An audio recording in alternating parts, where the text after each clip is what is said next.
Chairman بلدیہ وسطی ریحان ہاشمی نے کہا ہے کہ ضلع وسطی میں ترقیاتی کاموں کو تیز کر دیا گیا ہے اور union council 14 north Karachi town میں قریشی ہوٹل سے کیفے سکون تک پانی کی لائن کی تبدیلی کا کام تیزی سے جاری ہے تاکہ لوگوں کو یہاں پینے کے صاف پانی کی فراہمی کو بھی یقینی بنایا جا سکے، جبکہ چیئرمین بلدیہ وسطی ریحان ہاشمی نے نارتھ آباد بلاک ایف النور گراؤنڈ پر بھی کاموں کا آغاز کیا، جہاں خالی جگہ پر خوبصورت بنانے کے ساتھ ساتھ 1000 پھلدار درخت لگانے کا ہدف مقرر کیا گیا ہے اور 300 مختلف پھلوں کے پودے لگائے جا چکے ہیں۔ پانی کی دستیابی کو سیوریج کے پانی سے ممکن بنانے کی کوشش کی جا رہی ہے، یعنی بلدیہ وسطی کے ٹریٹمنٹ پلانٹ کو یہاں استعمال کیا جائے گا۔ چیئرمین بلدیہ وسطی ریحان ہاشمی نے کہا کہ یہ ہماری کاوشیں ہیں اور ہم کوشش کر رہے ہیں کہ کم سے کم وقت میں زیادہ سے زیادہ بلدیاتی سہولتوں کی فراہمی کے لیے کاموں کا انجام دیا جا سکے، جبکہ چیئرمین بلدیہ وسطی ریحان ہاشمی نے کوثر نیازی کالونی میں بھی جا کر ترقیاتی کاموں کا معائنہ کیا، جہاں لوگوں کا دیرینہ مسئلہ حل ہو رہا تھا۔ یہاں یونین کونسل کے چیئرمین شیر علی نے چیئرمین بلدیہ وسطی کی تعریف کرتے ہوئے کیا کہا، سنیے انہی کی زبانی۔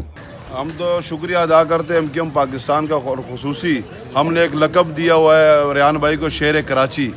تو ہم یہ چاہتے ہیں کہ آئندہ الیکشنوں میں بھی اگر ریحان بھائی کو کوئی اچھی سیٹ سے نوازا جائے تو علاقے کے لوگوں کا اور غریبوں کا سوچتے ہیں۔ ہمارے علاقے میں آج تک کسی نے نہیں سوچا، آج 35 سال بعد ہمارے علاقوں میں کچھ کام ہوئے بھی ہے، اب ہو بھی رہے الحمدللہ، اور یہ ہم شکریہ پھر بھی ادا کرتے ہیں کہ ہم پاکستان کا خصوصی اور آپ سب بھائیوں کا جو یہاں تشریف لائیں۔ ہماری باجیاں کھڑی ہیں، باجی بولے یہ سارے مستفید فاروقی صاحب کا بھی کہ ان لوگوں نے یہاں سے الیکشن جیتا ہے، الحمدللہ ہمارے بیچ میں کھڑے آج،